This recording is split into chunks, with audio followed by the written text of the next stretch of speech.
मां शिप्रा के संरक्षण, शुद्धिकरण और धार्मिक महत्व को जन जन तक पहुंचाने के उद्देश्य से 25 और 26 मई को 2 दिवसीय शिप्रा तीर्थ परिक्रमा का आयोजन किया जाएगा। गंगा दशमी के अवसर पर आयोजित होने वाली इस परिक्रमा को लेकर प्रशासन और आयोजन समिति ने तैयारियां तेज कर दी हैं। आयोजन समिति के अनुसार यह परिक्रमा वर्षों से लगातार आयोजित की जा रही है, जिसका उद्देश्य लोगों को मोक्षदायिनी शिप्रा नदी के महत्व से अवगत कराना है।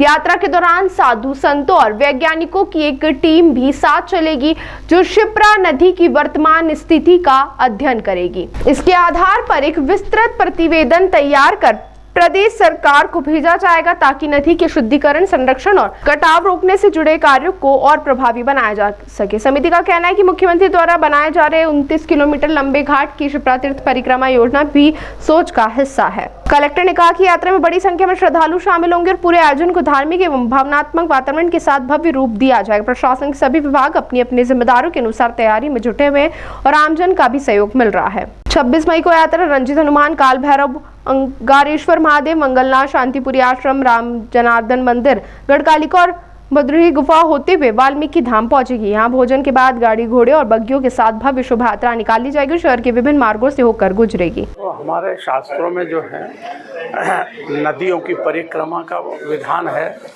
वृक्षों का विधान है, पहाड़ों का विधान है, सभी की हम पूजा करते हैं। इसी तरह से भी जैसे नर्मदा की परिक्रमा लोग करते हैं, हजारों व्यक्ति हैं, इसी तरह से हमारे माननीय मुख्यमंत्री जी ने आज से 20 साल पहले हम दोनों ने ये प्रारंभ किया कि भाई शिप्रा इतनी पवित्र जो है नदी है, इसका भी परिक्रमा होनी चाहिए। तो शिप्रा जो है मोक्षदायिनी नदी, गंगा जी जो है पापनाशिनी और शिप्रा मोक्षदायिनी, इसकी परिक्रमा करने से जो है सहस्त्र गुना फल प्राप्त होता है। ये महाकाल वन क्षेत्र है जहाँ भगवान महाकालेश्वर का प्रादुर्भाव हुआ, इसलिए महाकाल वन, इस महाकाल वन की भी परिक्रमा होगी और शिप्रा जी के आसपास जो भी देवी देवता के मंदिर हैं उनकी भी परिक्रमा होगी। तो शिप्रा जो है मोक्षदायिनी है, इसलिए इसकी परिक्रमा करने से, आचमन करने से मोक्ष की प्राप्ति होती है, इसलिए इसका विधान है शिप्रा की परिक्रमा की जाए। जय महाकाल। छिपरे हर माँ शिप्रा तीर्थ परिक्रमा आज से 23 वर्ष पूर्व डॉक्टर मोहन यादव जी ने इसको प्रारंभ किया था और वो शिप्रा जी की जो वर्तमान स्थिति है उसको अवगत कराने के लिए किया था। शिप्रा का महत्व लोगों को मालूम पड़े, शिप्रा का सभी नदियों में ज़्यादा महत्व है, इसकी जानकारी लोगों को है। इस उद्देश्य के साथ उन्होंने इस यात्रा को प्रारंभ की थी। यह यात्रा 25 तारीख को राम घाट से माँ शिप्रा जी का पूजन अर्चन, दुग्ध अभिषेक, जल अभिषेक करने के उपरांत ध्वज पूजन करने के पश्चात यह प्रारंभ होगी। इस यात्रा के अंदर हमारे निगम सभापति कलावती यादव, हमारे कुश्ती संघ के प्रदेश अध्यक्ष नारायण यादव जी, हमारी संस्था के कार्यकारी अध्यक्ष महंत रामेश्वर दास जी, नरेश शर्मा जी, राय सिंह कुशवाहा जी, बाकी अन्य जो भी सब रहेंगे, सबके साथ में यात्रा प्रारंभ होगी। और ये यात्रा 25 को चालू होके नदी के इस पार ये चलेगी त्रिवेणी तक, त्रिवेणी के बाद उस पार चली जाएगी। उस पार से यह यात्रा चलते चलते सीधे दत्त के अखाड़े पे वापस आ जाएगी।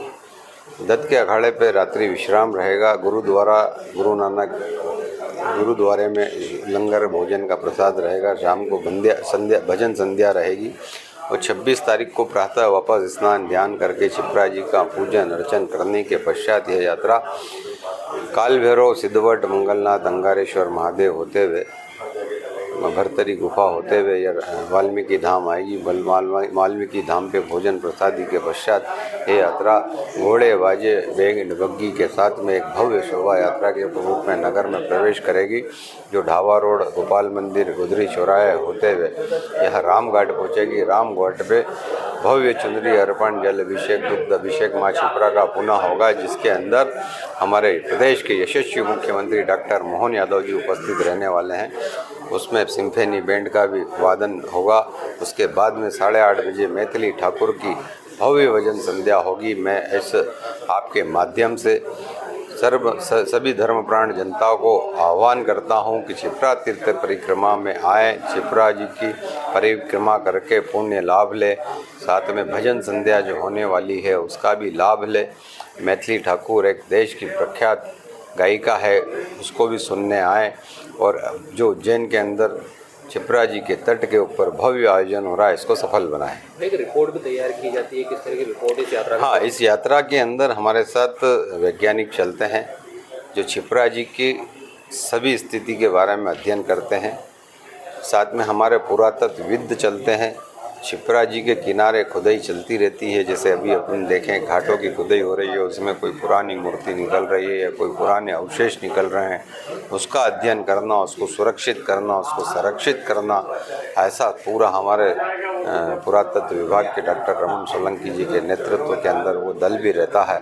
इस प्रकार से हम इसकी पूरी रिपोर्ट बना के प्रतिवर्ष मध्य प्रदेश शासन को भेजते हैं और मध्य प्रदेश शासन उसके ऊपर काम भी करता है। जो 29 किलोमीटर के घाट बन रहे हैं, तो डॉक्टर मोहन यादव जी को ध्यान में जब भी आया, जब उन्होंने क्षिप्रा तीर्थ परिक्रमा की, जब उनको लगा कि यार क्षिप्रा जी के किनारे दो ही कटते चले जा रहे हैं और क्षिप्रा जी वही मिट्टी वापस क्षिप्रा जी में जमा हो जाती है, इसलिए उन्होंने 29 किलोमीटर का घाट बना के आने वाला सिंहस्थ जो है उसको सफल बनाए, सभी लोग वहाँ स्नान ध्यान कर सके और साथ में क्षिप्रा जी का तट नहीं कटे, इसका भी विशेष ध्यान रखा गया है। जैसा आपको विदित है कि 25 और 26 मई को गंगा दशमी के अवसर पे क्षिप्रा परिक्रमा यात्रा जो है वो शुरू होगी।